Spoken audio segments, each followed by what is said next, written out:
ठीक है। क्वेश्चन है let 0 is less than theta is less than pi by 2 if the eccentricity of the hyperbola x square upon cos square theta minus y square upon sin square theta is equal to 1 is greater than 2, then the length of its latest rectum lies in the interval of 3 to infinity, 3 by 2 to 3, 2 by 3 to 3, 1 by 3 to 3 by 2.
हाँ जी, देखे कैसे करेंगे। Question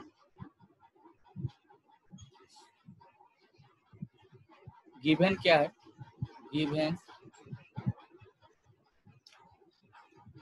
कि x square, ये देखिए x square upon cos square theta minus y square sine square theta is equal to 1 और eccentricity is greater then 2।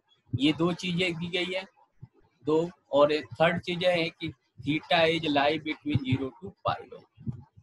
ठीक है, यही इंफॉर्मेशन गिवन है ना, तो हमें लेंथ ऑफ लेटर सेक्टम की वैल्यू बतानी है। अब देखिए यहाँ से इसेंट्रिसिटी अगर हम फाइंड आउट करेंगे तो क्या हो जाएगा, ये देखिए यहाँ से क्वेश्चन में देखिए हमें क्या क्या गिवन है। तो यहाँ पे ए स्क्वायर इक्वल टू क्या गिवन है, a square equal to cos square theta है, a square equal to cos square theta है, बी स्क्वायर इक्वल टू क्या है, साइन स्क्वायर थीटा है। तो ई इक्वल टू क्या हो जाएगा, देखिए ई की वैल्यू निकालें तो ई इक्वल टू क्या होता है, 1 plus B square upon a square, ये होता है। तो ई की वैल्यू क्या हो जाएगी, ये देखिए 1 plus sine square theta plus cos square theta, यानी क्या हो जाएगा root over 1 plus tan square theta. अब देखिए ये 1 प्लस टेन स्क्वायर, ये लेकिन ये ई की वैल्यू क्या है, ग्रेटर देन 2 है, तो ई स्क्वायर क्या होगा, ग्रेटर देन 4 हो जाएगा। ये देखते ई स्क्वायर करेंगे तो क्या हो जाएगा, 1 प्लस टेन स्क्वायर थीटा हो जाएगा। यहाँ तक किसी को दिक्कत जी, यहाँ तक किसी को दिक्कत, हेलो। अब देखिए नो सर, ये क्या हो जाएगा, 1 plus tan square theta greater than 4 हो जाएगा, देखिए तो ठीक है। तो ये किसके बराबर हो जाएगा, sec square theta equal greater than 4 के बराबर होगा, देखिए तो ठीक है। अब देखिए सेक स्क्वायर ग्रेटर देन 4, इसका मतलब क्या हो गया कि ये थीटा कहाँ से कहाँ लाई करेगा।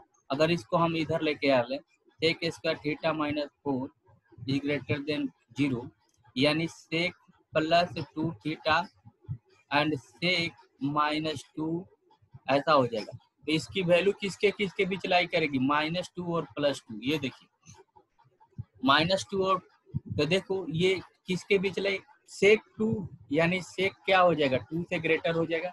नंबर लाइन पे हम ड्रॉ कर देते हैं, सबसे आसान होगा। यहाँ पे 2 -2 हो जाएगा, यहाँ पे 2 हो जाएगा, तो ये 0 प्लस माइनस, यानी -2 से छोटी और +2 से बड़े। ठीक है, तो देखो ये वैल्यू कहाँ से जाएगी, -2 से छोटी -1 जाएगा और ये +2, लेकिन थीटा हमारा क्या है, ऑलवेज पॉजिटिव है ना। थीटा हमारा क्या है, 0 से π/2 के बीच में, यानी ये वैल्यू कहाँ से कहाँ लाई करेगी, सेक थीटा इक्वल टू 2 का मतलब क्या है, थीटा क्या हो जाएगा, π/3 होगा। ये बात समझ में आई कि नहीं? ठीक है, सेक π/3 क्या होता है, 2 होता है। हेलो, सेक π/3 क्या होता है, 2 होता है। इसलिए यहाँ पे हमारा थीटा की वैल्यू क्या आ गई, थीटा बिलोंग टू π/3 टू π/2। कोई दिक्कत है, सेक थीटा की वैल्यू किसके किसके बीच लाई करेगी, π/3 टू π/2। तो सेक की मिनिमम और मैक्सिमम वैल्यू पता चल गया, सॉरी थीटा की मिनिमम मैक्सिमम वैल्यू, तो मैक्सिमम वैल्यू ऑलरेडी गिवन है, तो और यहाँ पे कहाँ लाई कर गए, π/3 से π/2। यहाँ तक कोई दिक्कत है किसी को? हेलो सर, यहाँ तक दिक्कत, यहाँ पे दिक्कत है किसी को?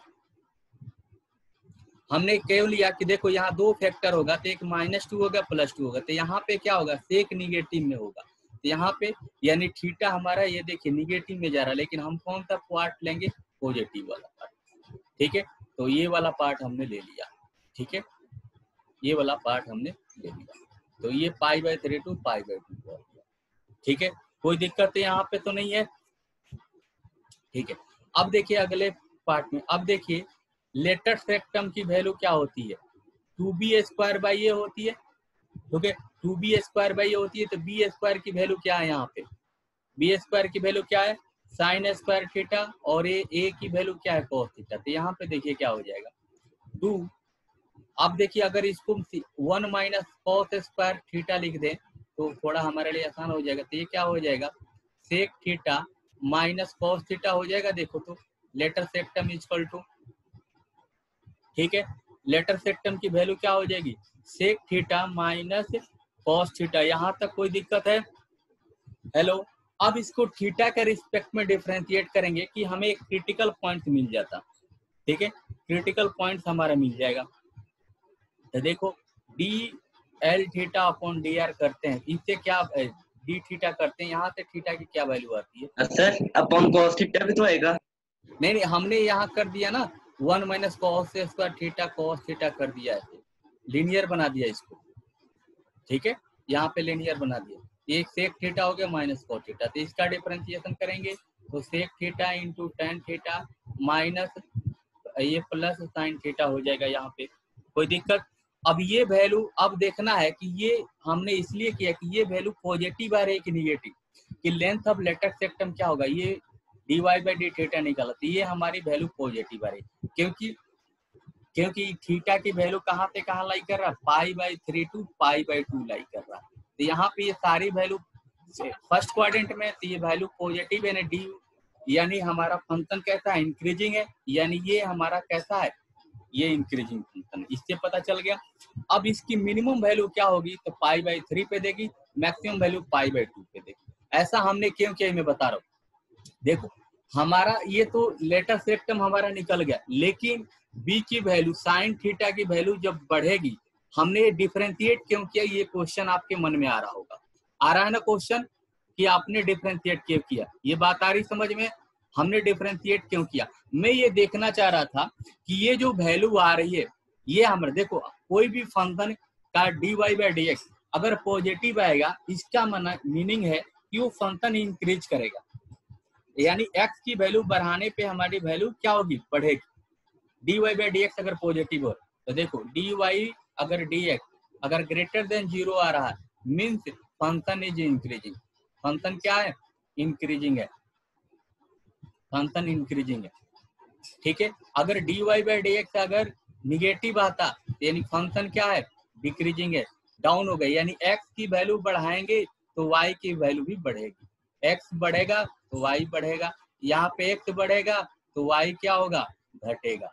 ऐसा तो ये हमने जानना चाहा कि क्योंकि हमारे पास थीटा की वैल्यू π/3 है और π/2 के बीच में लाई कर रहा है, तो ये अगर π/3 से π/2 की ओर जाएंगे, हमारी वैल्यू लेटर सेक्टम की बढ़ेगी या घटेगी, कैसे पता चलेगा कि इस इंटरवल में लाई कर रहा है या नहीं कर रहा है। ठीक है, इसके लिए अब देखो यहाँ पे हमें पता चल गया, तो मिनिमम वैल्यू क्या होगी सर मिनिमम। हाँ जी, डेरिवेटिव की जगह हम सीधा वैल्यू पुट नहीं कर सकते थे लेटेस्ट सेक्टर में? वो अभी तो पुट करके देखेंगे, अभी पुट कर रहे हैं ना ये सर ऑप्शन पहले दिखाना एक बार। Option 3 to infinity 3/2 to 3 2 to 3 1/3 to 3/2। Okay sir. ठीक है, अब हमने वैल्यू पुट करके देख लेते, ये पहले तो ये पता चले कि यहाँ पे हमें मैक्सिमम वैल्यू मिल रहा है कि यहाँ पे मिल रहा है, ये कैसा फंक्शन है ये तो हमें पता करना चाहिए ना कि इंक्रीज कर रहा है कि डिक्रीज कर रहा है। बात आ रही समझ में कि इस फंक्शन की मिनिमम वैल्यू क्या होगी, मैक्सिमम वैल्यू कैसे पता करें? तो फंक्शन इंक्रीजिंग डिक्रीजिंग है तभी पता चलेगा। तो अगर फंक्शन इंक्रीजिंग है तो मिनिमम वैल्यू पता चलेगा, और फंक्शन डिक्रीजिंग है तो मैक्सिमम वैल्यू पता चलेगा। तो मिनिमम वैल्यू ऑफ लेटर सेक्टम क्या हो जाएगा, यहाँ पे देखिए π/3 पे मिलेगा। कितना मिलेगा देखिए यहाँ पे क्या है 2 sec π/3 माइनस cos π/3। तो क्या हो जाएगा यहाँ पे देखिए, तो ये वैल्यू क्या मिल जाएगी यहाँ पे देखिए, सेक कितनी वैल्यू मिल जाएगी ये देखो, ये वैल्यू हमारे पे 2 देगी और ये वैल्यू क्या होगा 1/2। 3/2। ये क्या होगा 3/2 मिलेगा, 3/2 मिलेगा ना ये और 3 मिलेगा सर 3 मिलेगा 3 सर। 3 मिलेगा, यानी मिनिमम वैल्यू हमारी क्या मिलेगी 3, लेकिन ओपन ब्रैकेट होगा क्योंकि हमने ये वैल्यू ओपन वाला लिया है। ठीक है, और मैक्सिमम वैल्यू क्या होगी देखो, मैक्सिमम वैल्यू के लिए थीटा किसको π/2 को जा रहा है, तो हमारा सेक π/2 इंफिनिटी को जाता है कि नहीं, सेक π/2 क्या होता है इंफिनिटी को जाएगा। देखो यहाँ पे for maximum value, maximum length of letter, अब देखो यहाँ पे क्या है 2 सेक π/2 करेंगे तो सेक π/2 किसको जा रहा है इंफिनिटी को जा रहा है, और ये किसको जा रहा है cos थीटा, ये किसको जाएगा π/2 जीरो को जाएगा, तो ये इंफिनिटी को जा रहा है, यानी ओवरऑल वैल्यू किसको जाएगी इंफिनिटी को जाएगी, इंफिनिटी को जाएगी कि नहीं। यानी हमारा रेंज क्या हो जाएगा, यानी letter सेक्टम lies letter सेक्टम lies 3 to infinity। बात समझ में आई, क्योंकि थीटा जब इंफिनिटी को जाएगा π/2 तो ये cos सेक थीटा किसको जाता है इंफिनिटी को जाता है π/2 पे, और cos कहाँ जाता है जीरो पे, तो इंफिनिटी में से जीरो माइनस करेंगे तो कहाँ जाएगा इंफिनिटी को ही आएगा। तो फिर बात समझ में आई जी। हेलो पदम, कोई ऐसा विद्यार्थी है जिसे नहीं समझ में आया ये क्वेश्चन? हेलो सर अगर डिक्रीजिंग फंक्शन होता तो फिर π/2 पे मिनिमम वैल्यू आती। यस, π/2 पे मिनिमम वैल्यू मिलती, हमें नहीं माइनस इन्फिनिटी मिल जाता है इस केस में। ठीक है, माइनस इन्फिनिटी क्योंकि ये वैल्यू निगेटिव आती। ठीक है, तो यहाँ पे ये प्लस इन्फिनिटी हमने लिखा है, वहां पे हम माइनस इन्फिनिटी लिखते, वो अपने आप पता चल जाएगा जब आप ऐसे क्वेश्चन मिलेंगे ना। जैसे यहाँ पे वैल्यू पुट किया तो 3 मिल गया, और यहीं पे जब π/2 ये मिनिमम वैल्यू लिया तो हमें मिनिमम वैल्यू मिल रहा है ना, और मैक्सिमम लिया तो हमें मैक्सिमम वैल्यू मिल रहा है। बात आई समझ? कोई दिक्कत जी इसमें किसी को? लेकिन सर तो नेगेटिव को तो पॉजिटिव कर देंगे ना सर, कहाँ पे? क्योंकि सर लेंथ नेगेटिव तो हो ही नहीं सकती सर। वो रेंज हम निकाल रहे हैं ना, लेंथ की तो बात ही नहीं कर रहे, हम रेंज निकाल रहे हैं कि कोई वैल्यू सर रेंज के बाद सर, रेंज के बाद मैं समझा नहीं आप क्या बोलना चाह रहे हो। आप ये बोलना चाह रहे हो कि अगर निगेटिव में आता तो माइनस इन्फिनिटी को जाता, यही बोल रहे हो ना? Yes sir. हाँ, तो माइनस इन्फिनिटी को जाता तो हमें मिनिमम वैल्यू मिलती है ना। ठीक है सर। यानी थीटा टेंड्स टू इन्फिनिटी π/2, इसका मतलब है कि हमारी वैल्यू जो बहुत बड़ी मिलेगी जिसको हम फाइंड आउट नहीं कर पा रहे। बात आई समझ में? नेक्स्ट क्वेश्चन करें इसमें अभी किसी को डाउट है? सर अगर नेगेटिव होता क्या होता? निगेटिव होता डेरिवेटिव नेगेटिव आता तो क्या होता? हमारा फंक्शन डिक्रीजिंग होता। डेरिवेटिव अगर निगेटिव होता तो हमारा फंक्शन क्या होता? निगेटिव होता, डिक्रीजिंग होता। यानी मैक्सिमम एक्स की वैल्यू जब बढ़ाते तो हमारी वैल्यू क्या होती? डिक्रीज होती। तो सर π/2 पे नेगेटिव मिलता कि सबसे हाँ, कम? π/2 पे हमें सबसे कम वैल्यू मिलती। π/2 पे हमें सबसे कम वैल्यू मिलती। बात समझ में आई कि नहीं अभी भी? सर बात समझ में आई? Yes sir. नेक्स्ट क्वेश्चन लिखिए।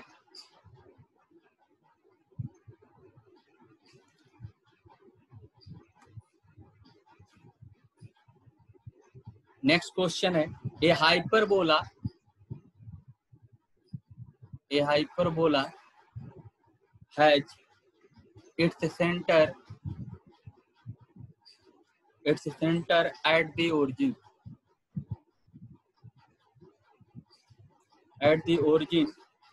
Passes through the point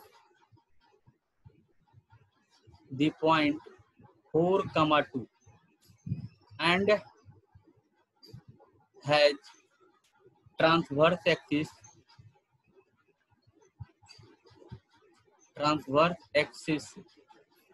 of length 4 along the x-axis. Then the eccentricity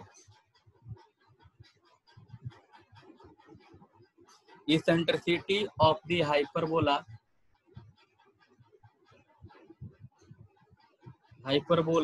is, first option है, ये देखिए, फर्स्ट ऑप्शन है 3/2, सेकेंड ऑप्शन है √3, थर्ड ऑप्शन है 2, फोर्थ ऑप्शन है 2/√3। ठीक है, क्वेश्चन रिपीट करें। क्वेश्चन है, ये hyperbola has its centre at the origin, passes through 4,2, passes through the point 4,2 and has a transverse axis of length 4 along the x-axis. Transverse axis किसके long है? X axis के long है। तो हमें क्या फाइंड आउट करना है? Eccentricity. Sir D है आंसर? हाँ जी, डी आंसर है। Yes sir.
डी आ गया सर।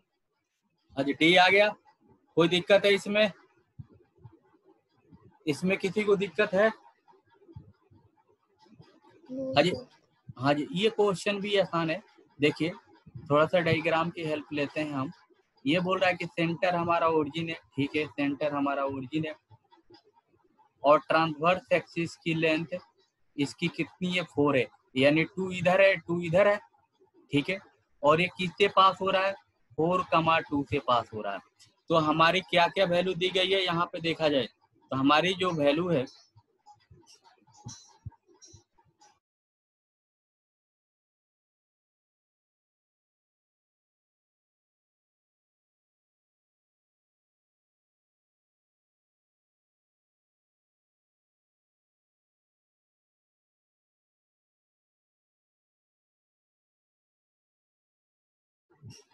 आज देखो यहाँ पे जी, ये हमारा ट्रांसवर्स एक्सिस यानी हमारी वैल्यू जो दी गई है ट्रांसवर्स एक्सिस यानी ए की वैल्यू हमारे गिवन है यहाँ पे, यानी a इक्वल टू 2 ऑलरेडी हमें पहले से पता है। तो हमारा इक्वेशन क्या हो जाएगा, x square upon a square minus y square upon b square equal to 1, ठीक है। तो यहाँ पे क्या होगा, x square by 4 minus y square upon b square equal to 1 and is passes through 4,2, 4,2 से पास करेंगे तो 16/4 minus 4/b square equal to 1, तो क्या हो जाएगा 4 minus 4/b square equal to 1, ऐसा बन जाएगा जी। तो इसको सॉल्व कर लेंगे, इसको इधर लेके जाएंगे तो ये क्या हो जाएगा 3 4/b स्क्वायर यानी b स्क्वायर इक्वल टू क्या हो जाएगा 4/3, ठीक है जी। b स्क्वायर इक्वल टू 4/3 हो जाएगा। यहाँ से देखिए तो बी स्क्वायर इक्वल टू 4/3 होगा, ये आपको पहले से पता है। तो ई की वैल्यू क्या हो जाती है 1 plus B square upon a square होता है।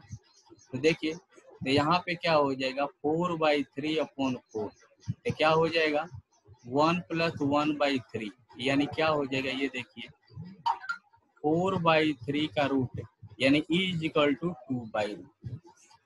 कोई दिक्कत है इसमें किसी को?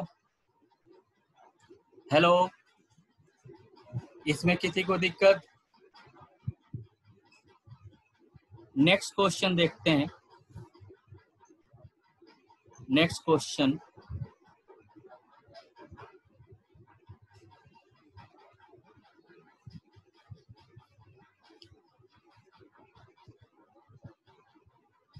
Question number 3, let s is as equal to, देखो कैसे गिवन है x comma y belong to r square such that y square upon 1 plus r minus x square upon 1 minus r equal to 1, ठीक है, where r not equal to plus minus 1, then S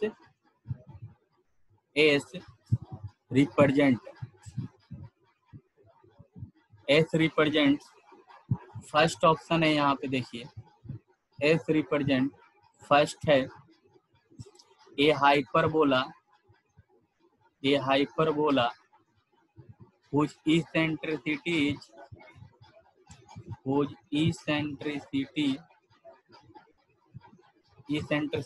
is 2 upon 1 minus r when 0 is less than r is less than।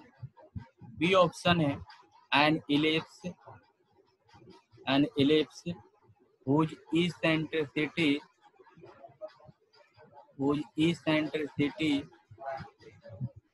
is 2 upon 1 plus r when r is greater than 1, ठीक है।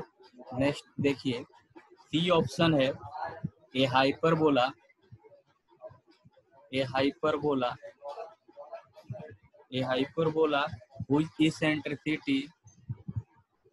whose eccentricity is 2 upon r plus 1 when r is greater than 1 0 and less than 1। Fourth है an ellipse an ellipse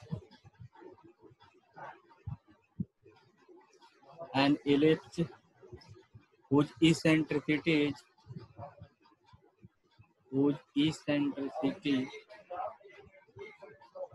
is 1 by r plus 1 plus when r is greater than 1. Try this, Jay.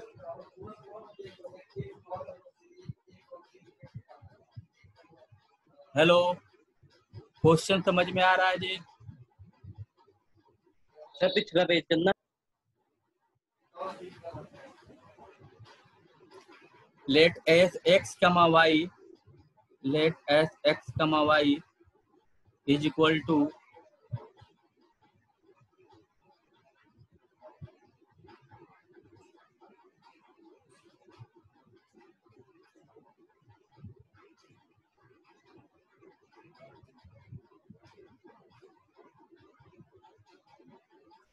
ठीक है जी। x comma y belong to r square, y square 1 plus r minus x upon 1 minus r is equal to 1. r plus minus 1, then s represent a hyperbola whose eccentricity is 2 upon 1 minus r when r is greater than 1 less than 1.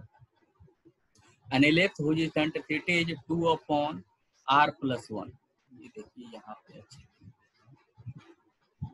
and eccentricity 2 upon r plus 1.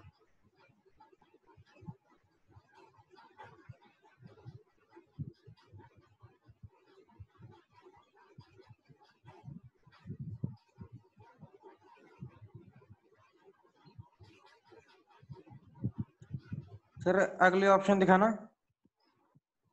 A hyperbola whose eccentricity is 2 upon root r plus 1.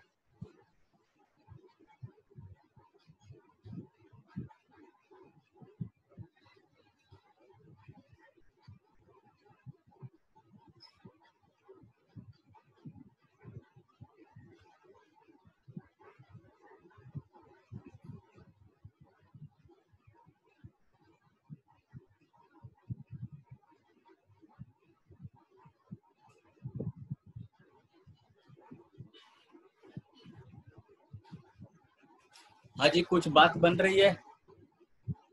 Hello, हाँ जी, अरमान समझ में आ रहा है?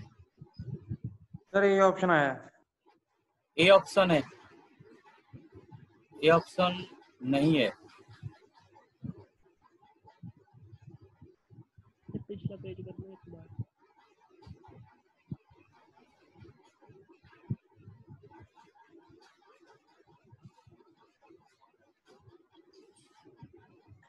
Sir third option में ऊपर under root 2 नहीं है? नहीं, ऊपर अंडर रूट नहीं है।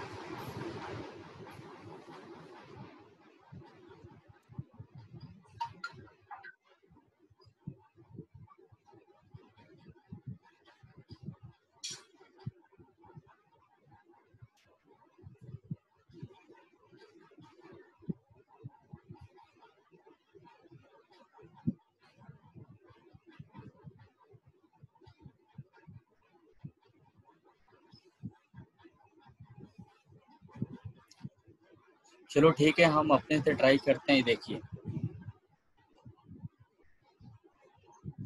क्वेश्चन क्या गिवन है, y upon 1 plus r minus x upon 1 minus r, ठीक है। और पहले ही गिवन है, क्वेश्चन में ये भी एक गिवन है कि r not equal to plus minus, यानी r की वैल्यू प्लस माइनस 1 नहीं हो सकती। सर एक हाँ चीज में कंफ्यूजन बहुत होती है। अब यहाँ पे जो इक्वेशन है, यहाँ पे कंफ्यूज हो जाते हैं कि बी कौन सा ले और ए नहीं, अब वही देखते हैं ना, हमारे पास ऑप्शन में क्या दिया हो कि r 0 से 1 के इक्वेशन है, जो इक्वेशन है ये ना। हाँ हाँ जी, कंफ्यूजन, अगर हम यहाँ पे वही तो मैं बता रहा हूँ, हमारे पास क्वेश्चन में क्या दें कि r not is equal to plus minus, r की वैल्यू 1 भी नहीं है माइनस 1 भी नहीं, इसके अलावा कुछ भी वैल्यू ले सकती है। 0, r की वैल्यू 0 से 1 के बीच में, r की वैल्यू 1 से ग्रेटर है, r की वैल्यू, ठीक है, r की वैल्यू 1 से ग्रेटर है। ये दो ही केस हमें गिवन है कि r की वैल्यू या तो 1 से ग्रेटर है या 0 और 1 के बीच लाई कर रही है। यही बात बोली गई है ना। देखो तो क्वेश्चन में यही बोला गया कि आर ग्रेटर देन 1 और आर 0 to 1, ठीक है, r greater 0 to 1 and r greater than, यानी दो आर की दो कंडीशन दी गई है। एक तो कंडीशन पहले थे, दूसरा कंडीशन है या तो आर 1 से बड़ा है या 0 1 के बीच लाई करे, यानी आर पॉजिटिव है, इतना तो पता चल गया। हेलो पदम, ये बात समझ में आई। अब हम बात करते हैं यहाँ पे इक्वेशन जो गिवन है, हमारे पास इक्वेशन क्या गिवन है कि y square upon r minus 1, y square equal to 1 plus r minus x square 1 minus r equal to 1। अब हमारे पास केस दो लेते हैं। पहला केस में लेता हूं, यहाँ पे देखिए केस फर्स्ट लेते हैं। केस फर्स्ट हमने यहाँ पे ले लिया कि आर जो है ग्रेटर देन 1 है, आर ग्रेटर देन 1 है, तो हमने इसको ऐसे लिख सकते हैं एक्स स्क्वायर आर माइनस 1, यहाँ से माइनस कॉमन लिए, यहाँ से लिए प्लस हो गया, और यहाँ पे क्या होगा 1 प्लस आर इक्वल टू 1 हो गया। यहाँ तक बात समझ में आई। हमने आर को क्या माना, ग्रेटर देन 1 माना, क्योंकि दो ही ऑप्शन हमारे पास गिवन है यहाँ पे।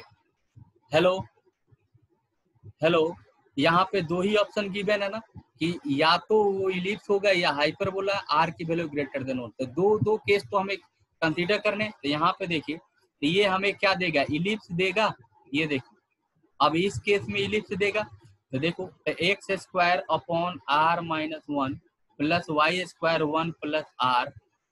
देखो यहाँ पे क्या दे, ऑप्शन में देखो, जब आर ग्रेटर देन 1 है तो इलिप्स की बात कर रहे हैं, जब आर ग्रेटर देन 1 है तो इलिप्स की बात कर रहे हैं, और 0 1 के बीच है तो हाइपरबोला की बात कर रहे हैं। तो हमने आर ग्रेटर देन 1 लिया, तो ये हमें इलिप्स देगा, इलिप्स देगा, ठीक है।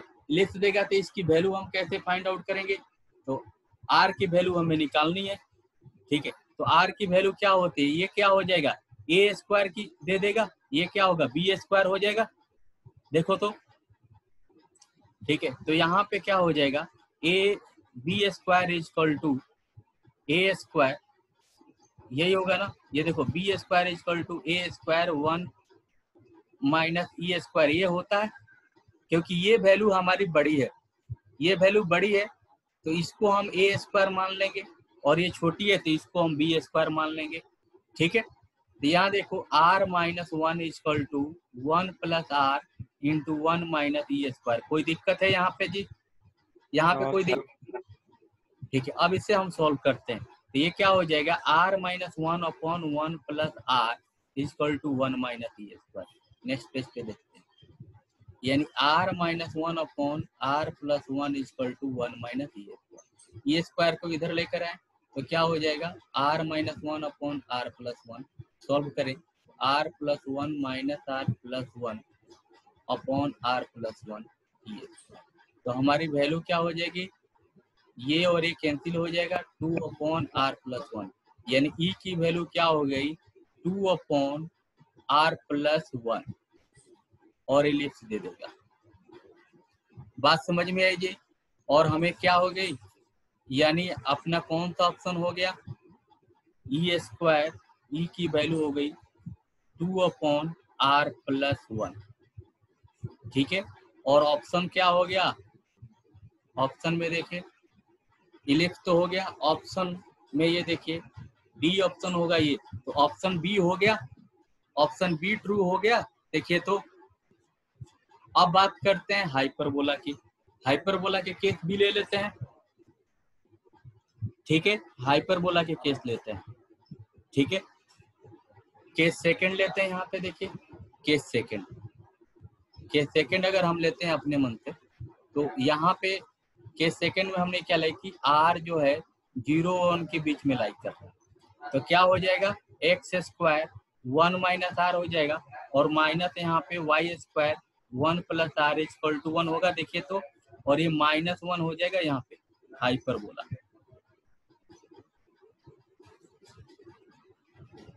हमने ऐसा लिखा -1 और इसको हाइपरबोला ऐसे बनाया, ठीक है।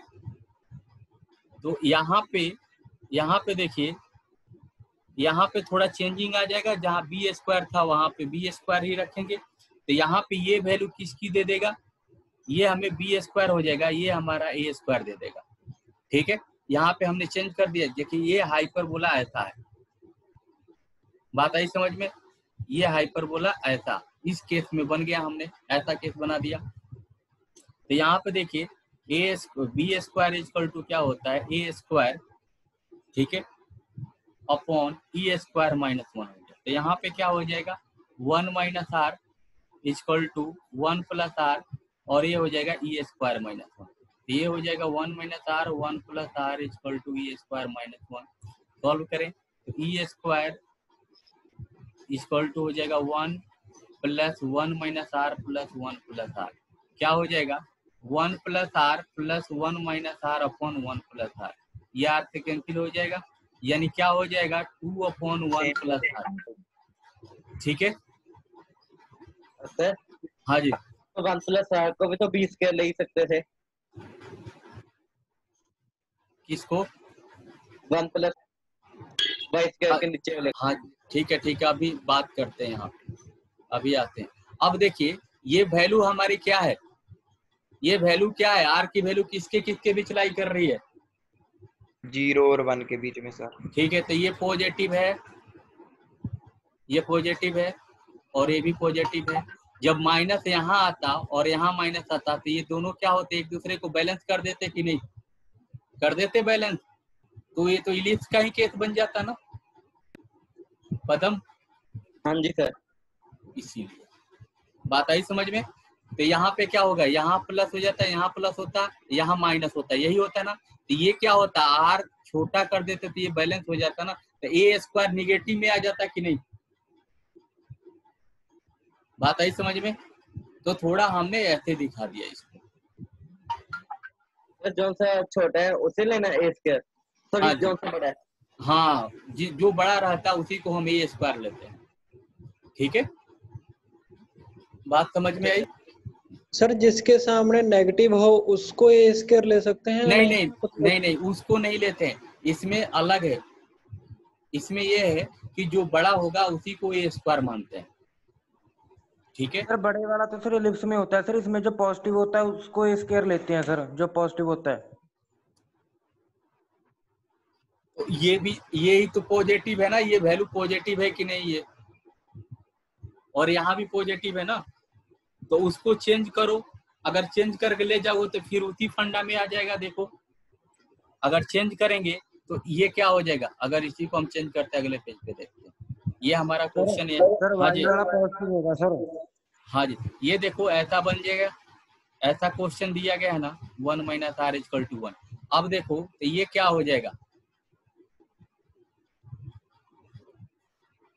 ये क्या है, ये पॉजिटिव है और ये भी पॉजिटिव है, ये भी ये क्या हो जाएगा, ये बी स्क्वायर का काम कर जाएगा और ए स्क्वायर का काम करेगा ना। देखो तो ऐसा बन रहा है ना, ये भी तो पॉजिटिव है। हेलो, हाइपरबोला को सर हाँ। लेकिन मैं तो सर ऐसे ही करता हूँ, मतलब जिसके सामने नेगेटिव हो उसको हाँ। बी स्क्वायर ले लेता हूँ। अगर राइट साइड पे +1 है तो मतलब स्टैंडर्ड इक्वेशन है। हाँ तो ठीक है ना, वैसे ही करो ना, यहाँ पे वैसे ही करो। ये वही देखो ना, ये देखो वैसे ही चेंज किए ना, ये बी स्क्वायर होगा, ये स्क्वायर होगा कि नहीं। हाँ जी सर। तो फिर बात वही हो रही है कि नहीं, देखो तो यही हो रही है। यहाँ देखो तो है, देखो एक ही बात है कि नहीं, यहाँ पे हाँ देखो जी सर। एक ही चीज है ना, हाँ जी सर सेम ही है। सेम ही है। तो या तो आप ऐसा इस फॉर्म में ले लो, इसको बी स्क्वायर, या जो आप बोल रहे हो कि जिसके पीछे बड़ा रहेगा उसके अनुसार ले लो। यही कर लिया हमने, ये पॉजिटिव बना दो, जो पॉजिटिव होगा वो उसको ए स्क्वायर ले लेंगे, राइट साइड में पॉजिटिव बना दो, और जो बड़ा होगा वाई के नीचे वही उसी के अलोंग हमारा ट्रांसवर्स एक्सिस हो जाएगा। बात समझ में आई। हेलो, कोई दिक्कत है जी इसमें? हेलो, कोई दिक्कत आ है? गया सर, आ गया सर। ठीक है,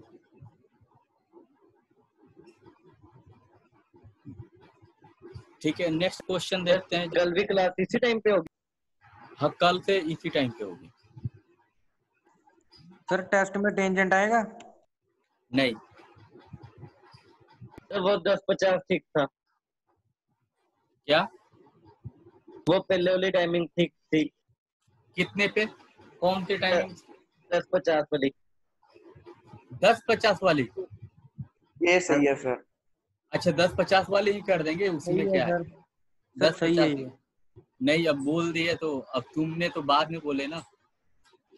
इफ हाइपर बोला, भाई की भी बात कोई मान लिया करो। If hyperbola has Armaan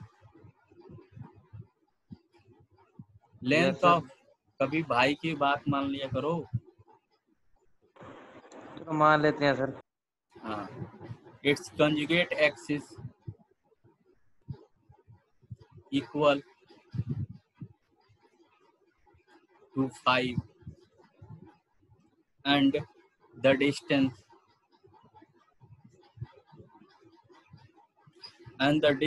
between its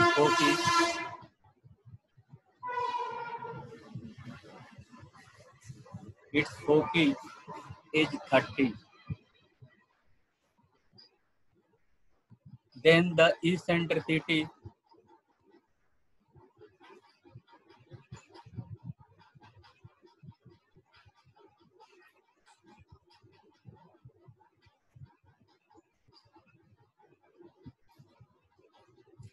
eccentricity of the hyperbola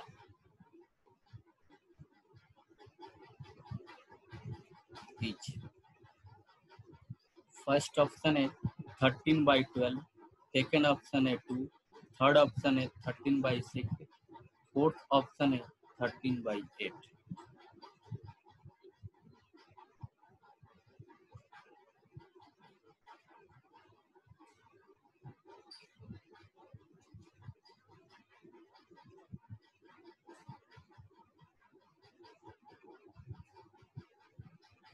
sir 13/12। 13/12, एक मिनट। हाँ जी, 13/12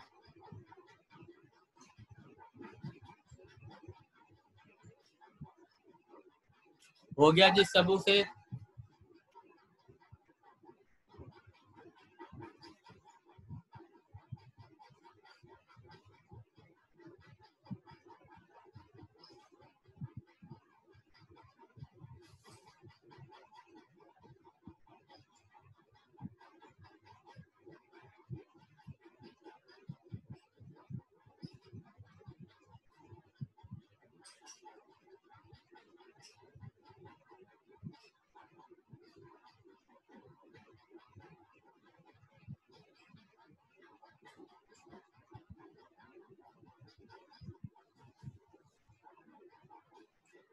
हाँ जी, समझ में आया कैसे होगा जी। यहाँ पे if a hyperbola has length of its conjugate axis is equal to 5। अब देखो, हमें कंजुगेट एक्सिस को हम क्या मानते हैं, 2b, यही मानते हैं ना। कंजुगेट एक्सिस कितना दिया, यानी 2b इक्वल टू 5 दिया हुआ है। ये बात समझ में आई कि नहीं? हेलो, कंजुगेट एक्सिस को b से मेजर करते हैं तो ये क्या होगा, 5। डिस्टेंस बिटवीन दी फोकी, फोकी का डिस्टेंस क्या था, फोकी डिस्टेंस कितना होता है जी, फोकी डिस्टेंस 2a इक्वल टू कितना दिया हुआ है, 30। तो अब ये दो चीजें दी गई हैं, हमें क्या फाइंड आउट करना है, फाइंड आउट क्या करना है, इसेंट्रिसिटी। ये b की वैल्यू थे, देखो b square equal to a square e square minus 1 a square, ये होता है। ठीक है, तो b की वैल्यू भी पता है, तो a की वैल्यू पता चल जाएगा, फिर को भी पता चल जाएगा। ठीक है,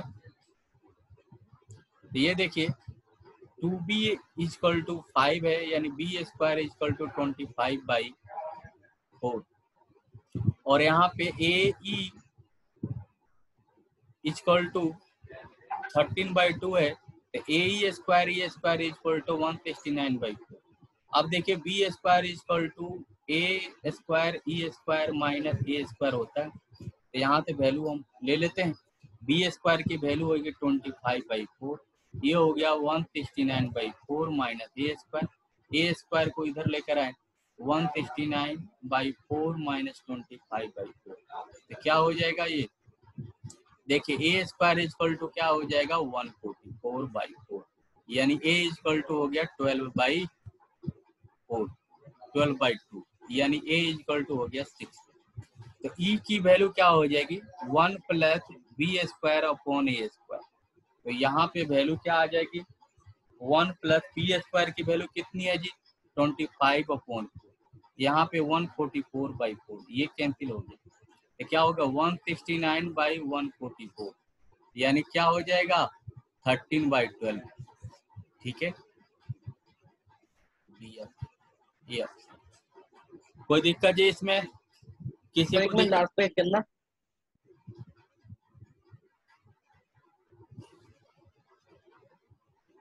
मुझे पता है आपको कहाँ दिक्कत है, ये यहाँ पे ए की वैल्यू गिवन है तो हमने ए स्क्वायर ले लिया, तो ये फॉर्मूला हमने अप्लाई कर दिया ए वाला, उससे ए स्क्वायर निकल गया।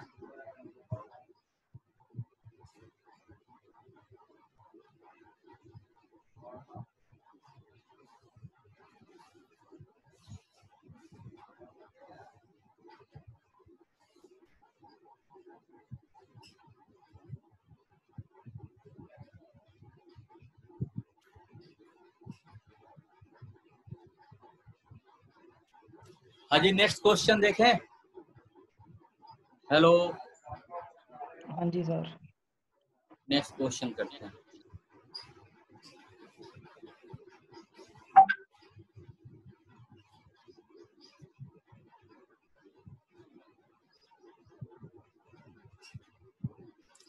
If a directrix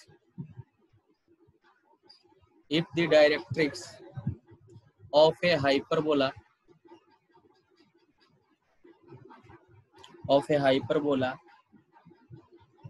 centered at origin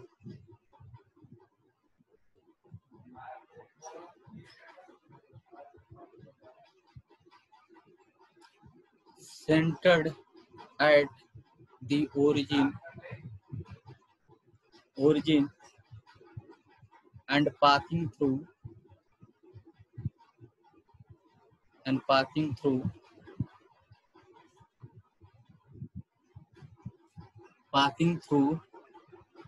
the points 4, -2, 3, 4, -2, 3, 4, -2, 3 is 5x 4√5, 5x is equal to 4√5, and eccentricity is E. Eccentricity is E. Then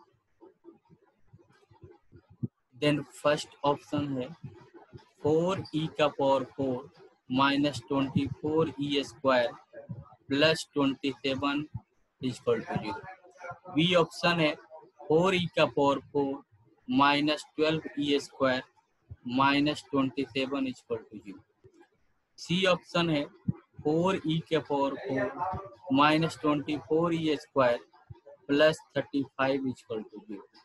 D option है 4e⁴ + 8e² -35 is equal to 0. ठीक है जी, try करें।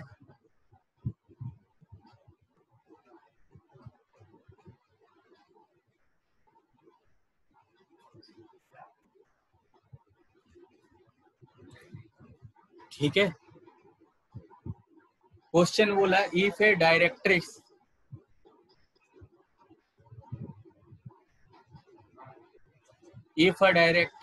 Of A hyperbola centre at the origin, directrix कहाँ पे, centre of the origin पे, and passing through the point 4, -2, 3, and hyperbola किसके पास हो रहा है 4, -2, 3, centered at the origin ठीक है, is 5x plus 4 by root 5 and eccentricity is E.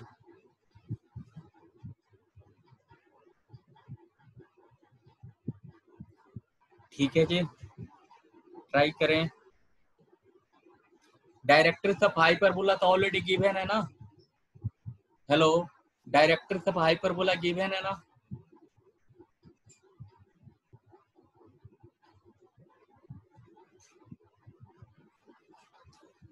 Question समझ में आई जी? क्वेश्चन समझ में आया जी?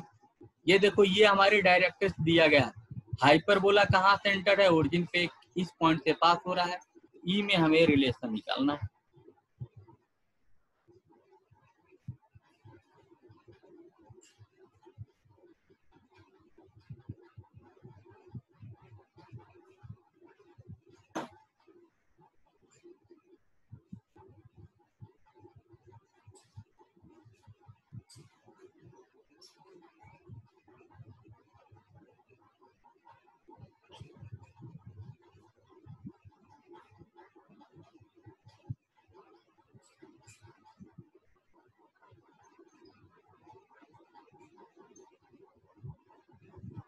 हाजी रवि, शिवम, एक मिनट पदम, बस। सोनाली, मुस्कान, अरमान, अनिकेत, ऋषभ नहीं है, हाजी मुस्कान।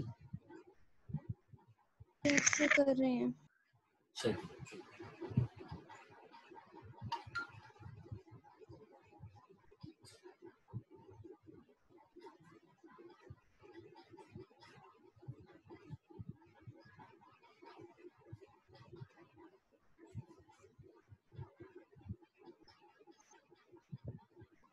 देखिए क्वेश्चन इजी है, हमें घबराने की जरूरत नहीं है, समझने की जरूरत है। ये हमारा क्या दिया हुआ है? डायरेक्ट्रिक्स गिवन है, डायरेक्ट्रिक्स है ना। अब ये पैराबोला, ये हाइपरबोला क्या बोल रहा है कि हम इफ है डायरेक्ट्रिक्स ऑफ हाइपरबोला, इफ है डायरेक्ट्रिक्स ऑफ हाइपरबोला, ये दिया centre at origin, hyperbola centre at origin and passing through the point b is this. ठीक है, तो ये इक्वेशन ऑफ क्या है? डायरेक्ट्रिक्स है। ठीक है, इक्वेशन ऑफ डायरेक्ट्रिक्स हमें ऑलरेडी गिवन है। तो डायरेक्ट्रिक्स क्या होता है? ए बाई ई होता है, x equal to a by b. तो ये पॉजिटिव है तो हम पॉजिटिव बोला ले लेंगे, यानी हाइपरबोला ऐसा है ना जी। तो हमारे पास डायरेक्ट्रिक्स ऐसा होता है, x equal to a by, यही होता है ना, x equal to a by e. और ये पॉइंट कहाँ से पास हो रहा है? 4,-2,3, यानी फोर्थ यहाँ से पास हो रहा है। ये हमारे डायरेक्ट्रिक्स है। ठीक है, तो हाइपरबोला की इक्वेशन क्या होता है? X square minus y. C part है आंसर प्लीज सर।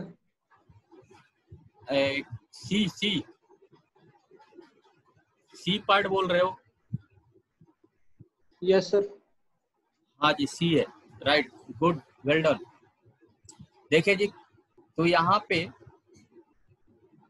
क्वेश्चन में दिया हुआ है एक्स बाई ई, और यहाँ पे हमारे पास हाइपरबोला क्या है? ये इक्वेशन क्या दिया हुआ है? 5x equal to 4√5। तो x इक्वल टू क्या हो गया? 4√5/5, यानी x इक्वल टू क्या हो गया? 4/√5। ये किसके बराबर होगा? a बाई ई के बराबर हो गया। ठीक है जी, कोई दिक्कत है यहाँ पे? ए के बराबर हो गया। अब देखिए, इसको हम मल्टीप्लाई कर लें तो क्या हो जाएगा? 4 इक्वल टू 4e, ये देखिए 4e इक्वल टू हो गया √5a। ठीक है, √5a। तो स्क्वायर में लिखना चाहें तो स्क्वायर में लिख सकते हैं। तो क्या होगा? 16e स्क्वायर इक्वल टू हो गया 5a स्क्वायर, यानी e स्क्वायर इक्वल टू हो गया 5a स्क्वायर अपॉन 16। यहाँ तक किसी को दिक्कत नहीं। अब देखिए, बी स्क्वायर इक्वल टू क्या होता है? A square e square minus 1 होता है। ठीक है, तो देखिए बी स्क्वायर इक्वल टू होता है, ठीक है। तो यहाँ पे ई स्क्वायर हमें वैल्यू किस में पुट करना है, अच्छा ये हाइपरबोला किसी पॉइंट से पास भी हो रहा है, यहाँ देखिए ये किससे पास हो रहा है, 4, -2, √3, तो ये क्या होगा 16a² -2 √3 का square upon b square equal to 1, ठीक है जी। -2 √3 16 upon a square -12 upon b square equal to 1। यहाँ से देखिए एक बी स्क्वायर ए स्क्वायर में एक रिलेशन बन जाएगा, यहाँ से देखिए ये क्या हो जाएगा 16 बी स्क्वायर, तो ऐसे एडजस्ट कर लें 16 बी स्क्वायर, तो यहाँ से एक रिलेशन बन गया आपको, ठीक है। तो ए स्क्वायर की वैल्यू, अच्छा यहाँ से ए स्क्वायर की वैल्यू ई स्क्वायर में भी पुट कर सकते हैं, और यहाँ पे भी हम ए स्क्वायर के जगह पे ई स्क्वायर पुट कर सकते थे। बी स्क्वायर की वैल्यू यहीं पे पुट कर लीजिए, ये देखिए बी स्क्वायर क्या है, ए स्क्वायर ई स्क्वायर -1 है, और ए स्क्वायर इक्वल टू क्या है, यहाँ पे देखिए ए स्क्वायर इक्वल टू है 16 e square by 5, 16 e square by 5, और ये ई स्क्वायर -1, ये बी स्क्वायर की वैल्यू हो गई। तो देखिए 16 अपॉन ए स्क्वायर के जगह पे हम क्या लिखेंगे, ई स्क्वायर में वैल्यू ए क्या हो जाएगा 16 e square upon 5 -12 b square के जगह पे ये वैल्यू लिख देंगे 16 e square upon 5 minus e square -1 equal to. अब इसी को हमें सॉल्व करना पड़ेगा, ठीक है जी। ये देखिए 16 से ये 16 कैंसिल हो गया, यहाँ देखिए यहाँ है 12, तो ये भी कुछ कम हो जाएगा, तो ये हो जाएगा 3, ये हो जाएगा 4, ठीक है। इसी को सॉल्व कर लेते हैं, तो ये क्या हो जाएगा 5 upon e square -3 × 5 upon 4 e square minus e square -1 equal to 1। अब देखो एलसीएम ले लीजिए, ठीक है। एलसीएम लेंगे तो यहाँ पे देखो 5/e² हमने कॉमन ले लिया, यहाँ पे ये हो गया 1, ये हो जाएगा 3, यहाँ हो जाएगा 4 e² -1, ऐसा बन गया जी। कोई दिक्कत है यहाँ तक किसी को? अब देखो 5 अपॉन e², यहाँ देखिए 4 e² -1, यहाँ हो जाएगा 4 e² -4 -3। नेक्स्ट पेज पे आते हैं, या यहीं पे कर सकते हैं, ठीक है।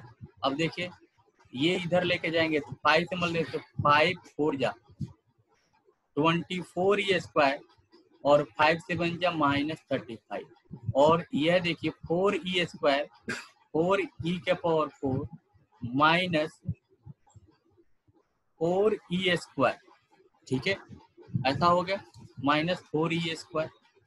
अब इसको इधर लेते तो 4 e⁴ हो गया, और ये इधर जाएगा तो -24 e² हो जाएगा, और यहाँ पे क्या हो जाएगा +35 इक्वल टू 0। तो ओवरऑल अपना वैल्यू क्या हो जाएगी 4 e⁴ -24 e² +35 इक्वल टू 0। बात समझ में आई जी? हेलो, बात समझ में आई? ये अपना इक्वेशन